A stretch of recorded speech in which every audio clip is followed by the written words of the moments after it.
E aí, gente, tudo certo? Se prepara, porque hoje a gente vai destrinchar a história completa de The Last of Us.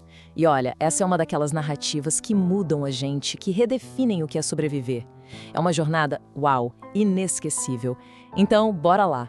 Olha, pra gente entender essa história de verdade, tem uma frase que é o coração de tudo. Essa aqui. Você continua encontrando algo pelo que lutar. Grava bem isso, porque tudo, mas tudo mesmo, volta pra essa ideia. É o que move cada pessoa nesse mundo destruído, sabe? É o motor por trás de cada escolha, por mais difícil que seja. E falando em caos, nossa, a história começa no mundo que é o nosso, sabe? Com problemas normais, família, aquela coisa toda. Só que de uma hora pra outra, pá! Tudo vira de cabeça pra baixo. O mundo que a gente conhece simplesmente acaba. Pensa só, ano de 2013. O Joel tá lá, comemorando o aniversário dele com a filha, a Sarah. Uma noite que tinha tudo pra ser normal, mas que vira um pesadelo no estalar de dedos. Uma infecção bizarra, um fungo chamado Cordyceps, começa a tomar conta de tudo, transformando as pessoas em monstros. E no meio desse caos todo, da tentativa de fugir, acontece o pior. A Sarah é baleada por um soldado. E ela morre, nos braços do pai. Essa cena, essa perda, molda completamente o Joel que a gente reencontra 20 anos depois. Um cara durão, quebrado por dentro, vivendo como contrabandista em Boston, sem esperança nenhuma. Então, 20 anos depois, a vida dele é basicamente isso, sobreviver. Ele e a parceira dele, a Tess, fazem o que for preciso, vivem de contrabando. A confusão toda começa de verdade quando um cara passa a perna neles, rouba as armas e vende para um grupo chamado Vagalumes. E quem são os Vagalumes? Um grupo de resistência que luta contra o controle dos militares. É aí que o caminho do Joel e da Tess cruza com um deles, e a vida de todo mundo muda para sempre. Para conseguir as armas de volta, a líder dos vagalumes, a Marlene, faz uma proposta. É um trabalho simples, na teoria. Contrabandear uma carga para fora da zona de quarentena, só que, claro, não era uma carga qualquer, tipo comida ou armas.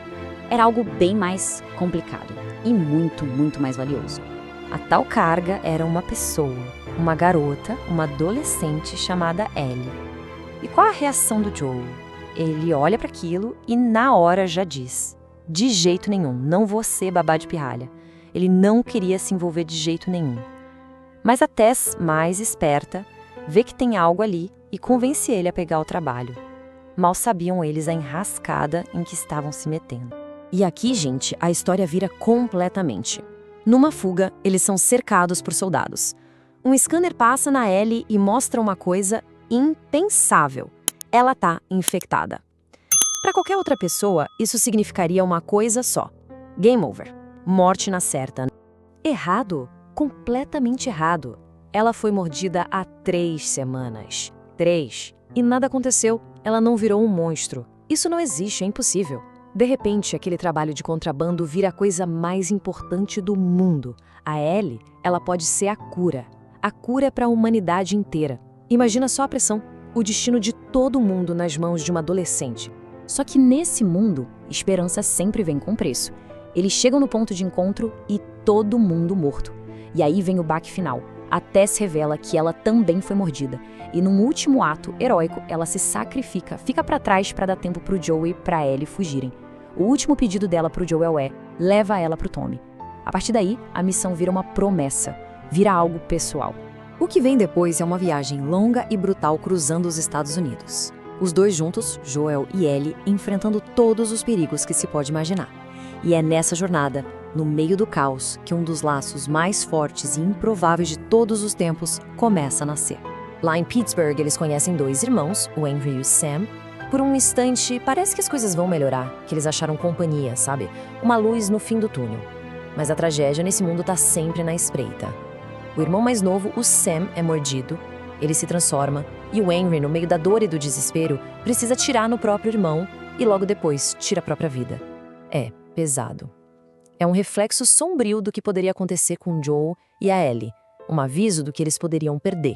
Esse medo de perder de novo, de perder outra filha, persegue o Joel, tanto que quando ele finalmente encontra o irmão dele, o Tommy, ele tenta passar a responsabilidade, ele tenta deixar a Ellie com o Tommy achando que ela vai ficar mais segura. E isso gera a maior briga deles. A Ellie se sente traída, abandonada, e o Joel tá só apavorado, morrendo de medo de falhar com ela do mesmo jeito que ele sente que falhou com a Sarah. Mas alguma coisa muda ali. O Joel volta atrás e decide continuar com ela. E aí, parece que o mundo resolve testar essa decisão. No outono, é ele, o Joel, o protetor, ele que cuida dela. Só que aí ele se fere gravemente numa universidade e os papéis se invertem. Chega o inverno e é a vez da Ellie ser a protetora. É ela que tem que caçar, lutar e manter o Joel vivo. Aquela garotinha precisa virar uma adulta na marra. E é nesse inverno rigoroso que ela cruza com um cara chamado David. De primeira ele parece gente boa, sabe? Líder de um grupo de sobreviventes. Mas não demora muito para ela descobrir a verdade terrível sobre o grupo dele. Eles são canibais. E o David começa a desenvolver uma obsessão doentia pela Ellie, tratando ela como se fosse um troféu. O confronto entre eles é brutal e muito, muito traumatizante para ela. Para conseguir sobreviver, a Ellie precisa matar o David de um jeito horrível. Quando Joel finalmente se recupera e a encontra, ela está em estado de choque, completamente perdida. É nesse momento que ele a abraça, pela primeira vez como um pai. Ele a conforta. É uma cena que, nossa, fortíssima. É ali que o laço deles se torna inquebrável. A primavera chega e, com ela, o destino final. Eles estão muito perto de completar a missão. A jornada está quase no fim. Mas depois de tudo que eles passaram, acredite, o mais difícil ainda estava por vir. A escolha final, aquela que ia decidir tudo, estava chegando. Mas antes da tempestade tem um momento de calmaria. Um momento lindo, de verdade. Eles dão de cara com um bando de girafas ali, no meio da cidade em ruínas. É uma cena tão pacífica, tão fora daquele mundo, que o Joe oferece uma saída para ela. Ele diz, a gente não precisa fazer isso. A gente pode só ir embora. Mas a Ellie, ela não. Ela diz que tudo que eles passaram não podia ser em vão. Ela estava decidida a ir até o fim. E eles chegam no Hospital dos Vagalumes em Salt Lake City. A Marlene recebe o Joel. Missão cumprida, certo? Acabou. Mas é aí que a verdade aparece. A pergunta que ninguém tinha feito. O que exatamente eles precisam fazer para criar uma vacina com a imunidade da Ellie? E a resposta é a pior possível. A resposta é que a cirurgia vai matar a Ellie. Simples assim. O fungo se aloja no cérebro e o único jeito de criar a cura é removendo o fungo e uma parte do cérebro dela junto. Não tem outro jeito. Ela morreria na mesa de operação. O preço para salvar a humanidade era a vida dela. Quando Joel ouve isso, alguma coisa dentro dele quebra. Ele não atravessou o país inteiro, não passou por tudo aquilo para perder outra filha. E aí, ele faz uma escolha. Pode chamar de egoísmo, pode chamar de amor, mas ele escolhe. E a escolha dele é entrar ali e simplesmente destruir tudo e todos no caminho dele até chegar na sala de cirurgia e tirar ele de lá. Ele escolhe ela. Ele escolhe a vida dela acima da salvação do mundo. No caminho de volta, no carro, a Ellie acorda. E o Joel mente. Ele inventa uma história de que os vagalumes já tinham achado outros imunes que não precisavam mais dela. Mas ela sabe. Ela sente que tem algo errado ali. Um tempo depois, já perto da comunidade do Tommy, ela para e o confronta uma última vez. Ela olha pra ele e pede, jura pra mim, jura que tudo que você me falou dos vagalumes é verdade. E ele olha de volta, bem nos olhos dela e diz, eu juro. E com essa mentira, uma mentira que salvou a pessoa que ele mais amava, mas talvez tenha condenado o resto do mundo, é assim que a primeira parte dessa história incrível termina. Deixa a gente pensando, né? Uau! E aí? Que história, hein? Que jornada! Se você curtiu acompanhar essa história completa com a gente e quer ver mais conteúdos assim, já sabe, né?